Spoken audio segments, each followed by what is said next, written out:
Hi മക്കളെ, welcome back to Eduport. നാളെ നമ്മളുടെ അവസാനത്തെ എക്സാം മാത്തമാറ്റിക്സ് ആണ്. അപ്പോൾ മാത്തമാറ്റിക്സിന്റെ എക്സാമിൽ നിങ്ങൾ എന്തായാലും കാണാൻ പോകുന്ന ചില പ്രധാനപ്പെട്ട ചോദ്യങ്ങളാണ് ഇവിടെ നമ്മൾ പറയാൻ വേണ്ടി പോകുന്നത്. ആദ്യം നമുക്ക് ഏറ്റവും ഡിഫിക്കൽട്ട് ആണെന്ന് നിങ്ങൾ പറയുന്ന റേഷ്യോ എന്ന ചാപ്റ്ററിൽ നിന്ന് തന്നെ തുടങ്ങാം. റേഷ്യോയിലെ ഒരു ചോദ്യം പെരിമീറ്റർ അല്ലെങ്കിൽ ഏരിയയുമായി ബന്ധപ്പെട്ടതായിരിക്കും. എങ്ങനെയാ ചോദിക്കുക? A farmer is constructing A rectangular fence around his land. ഒരു കർഷകൻ തന്റെ കൃഷിഭൂമിക്ക് ചുറ്റും വേലി കെട്ടുകയാണ്. Total length of the fence is 25 meter. Then വേലിയുടെ ആകെ നീളം 25 മീറ്റർ ആണ്. If the length to width ratio is 2:5, അഥവാ നീളവും വീതിയും തമ്മിലുള്ള അംശബന്ധം 2:5 ആണെങ്കിൽ നീളം എത്ര, വീതി എത്ര? അപ്പൊ പെരിമീറ്റർ തന്നിട്ട് ലെങ്ത്തും വിഡ്ത്തും കാണാനുള്ള ക്വസ്റ്റ്യൻ. അതുപോലെ തന്നെ ഒരു ചതുരത്തിന്റെ വീതിയും നീളവും 4:5 എന്ന അംശബന്ധത്തിലാണ്. അതിന്റെ പരപ്പളവ് 320 ചതുരശ്ര മീറ്റർ ആണ്. ഇവിടെ പെരിമീറ്റർ ചുറ്റളവ് തന്നു, ഇവിടെ ഏരിയ അഥവാ പരപ്പളവ് തന്നു എന്നുള്ള മാറ്റം മാത്രമായിരിക്കും. അപ്പൊ മിക്കവാറും അങ്ങനെ ഒരു ക്വസ്റ്റ്യൻ നിങ്ങൾക്ക് ഉണ്ടാകും. പെരിമീറ്റർ തരും അല്ലെങ്കിൽ ഏരിയ തരും, എന്നിട്ട് നിങ്ങളോട് സൈഡ് കാണാൻ പറയും. ആൻഡ് റേഷ്യോയിൽ നിന്നും മറ്റൊരു പ്രധാനപ്പെട്ട ക്വസ്റ്റ്യൻ ആണ് 3 മെഷേഴ്സ്, 3 അളവുകൾ എന്നുള്ള ഭാഗത്ത് നിന്നുള്ള ഈ question. In a triangle ABC എന്ന ത്രികോണത്തിൽ the ratio of AB is to BC is 3:4.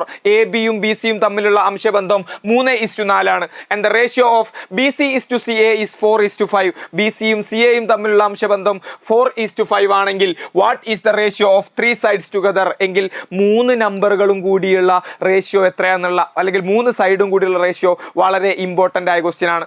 And അടുത്തതായിട്ട് ബൈസെക്ടർ എന്ന് പറയുന്ന ഭാഗത്തേക്ക് വന്നാൽ ചെറിയ മാർക്കിന് ചോദിക്കാൻ സാധ്യതയുള്ള ക്വസ്റ്റ്യൻ ആണ്. ഒരു ലൈൻ വരക്കുക, അതിന്റെ ബൈസെക്ടർ വരക്കുക. ക്വസ്റ്റ്യൻ നോക്കിക്കോ. A point divides 9 centimetre line in the ratio 2:3. Calculate length of each part. ഒരു ലൈന് തരും, അതിനെ കട്ട് ചെയ്ത റേഷ്യോ തരും, ലെങ്ത് അഥവാ ഓരോ ഭാഗത്തിന്റെയും നീളം കാണാനുള്ള ചോദ്യം.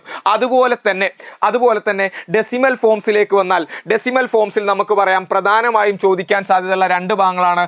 ഒന്ന്, ഒരു ഫ്രാക്ഷൻ തന്നിട്ട് അതിന്റെ ഡെസിമൽ ഫോം കാണാൻ, അതിന്റെ ഭിന്നസംഖ്യാ രൂപം കാണാനുള്ള ക്വസ്റ്റ്യൻ ഉണ്ടാകും. ഒരു ഫ്രാക്ഷൻ ഭിന്നസംഖ്യ തന്നിട്ട് ഡെസിമൽ ഫോം ദശാംശ രൂപം കാണാനുണ്ടാകും. അല്ലെങ്കിൽ ഒരു ഡെസിമൽ ഫോം തന്നിട്ട് അതിൻ്റെ ഫ്രാക്ഷൻ അഥവാ ഭിന്നസംഖ്യാ രൂപം കാണാൻ. ഇത്തരത്തിലുള്ള ഒരു ക്വസ്റ്റ്യൻ ചോദിക്കാനുള്ള സാധ്യത വളരെയധികം കൂടുതലാണ്. എങ്കിൽ അടുത്ത ചോദ്യത്തിലേക്ക് നമ്മൾ വന്നാൽ വീണ്ടും ബൈസെക്ടറിലേക്ക് വരാണ്. ചെറിയ മാർക്കിന് തന്നെ ചോദിക്കാൻ സാധ്യതയുള്ള മറ്റൊരു ചോദ്യമാണ്. ഒന്നെങ്കിൽ draw A square of side dash, അല്ലെങ്കിൽ ഡ്രോ എൻ ഇക്വിലാറ്ററൽ ട്രയാങ്കിൾ, സമചതുരം വരക്കുക അല്ലെങ്കിൽ സമഭുജ ത്രികോണം വരക്കുക എന്നുള്ളൊരു ചോദ്യം എന്തായാലും ക്വസ്റ്റ്യൻ പേപ്പറിൽ ഉണ്ടാവാൻ ശക്തമായ സാധ്യതയുണ്ട്. അടുത്ത ക്വസ്റ്റ്യനിലേക്ക് നമുക്ക് വന്നാൽ ആംഗിൾ ബൈസെക്ടർ എന്ന് പറയുന്ന ഭാഗം വളരെ ഇമ്പോർട്ടൻ്റ് ആയ ഭാഗമാണ്. കോണുകളുടെ സമഭാജി. അപ്പോൾ ആംഗിൾ ബൈസെക്ടർ എന്ന് പറയുന്ന ഭാഗത്ത് നിന്നും എന്തായാലും ചോദിക്കാൻ സാധ്യതയുള്ള ഒരു ക്വസ്റ്റ്യൻ ആണ്. നിങ്ങൾക്കൊരു കോണളവ് തരും, എന്നിട്ട് ആ കോണളവ് നിങ്ങളോട് വരക്കാൻ വേണ്ടി പറയും. നോക്കിക്കോ.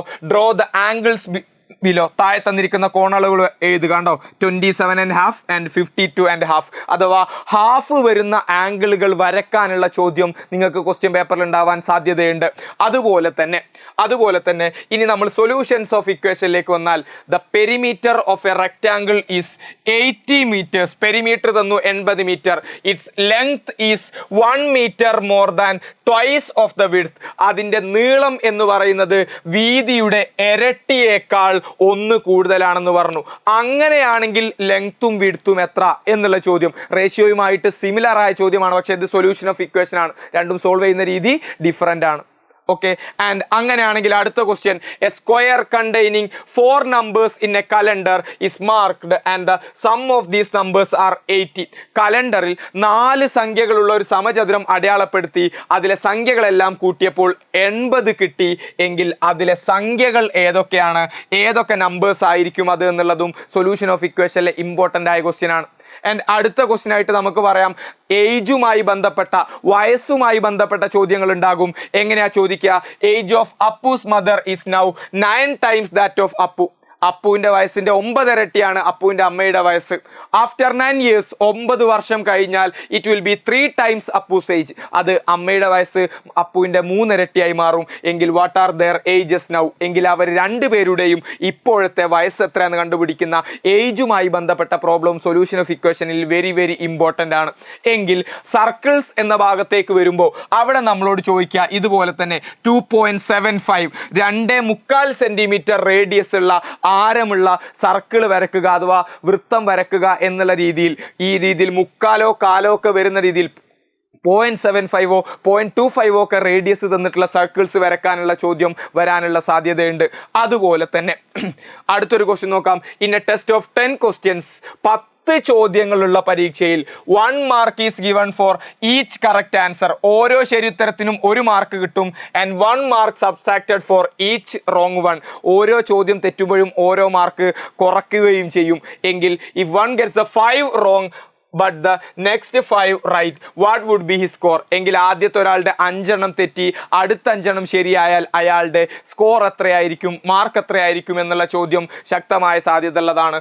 അതുപോലെ തന്നെ സർക്കിൾസിൽ നിന്നും വരക്കാൻ ചോദിക്കാൻ ഏറ്റവും സാധ്യതയുള്ള ചോദ്യമാണ് draw triangles with sides as given below and draw the circumcircle of each.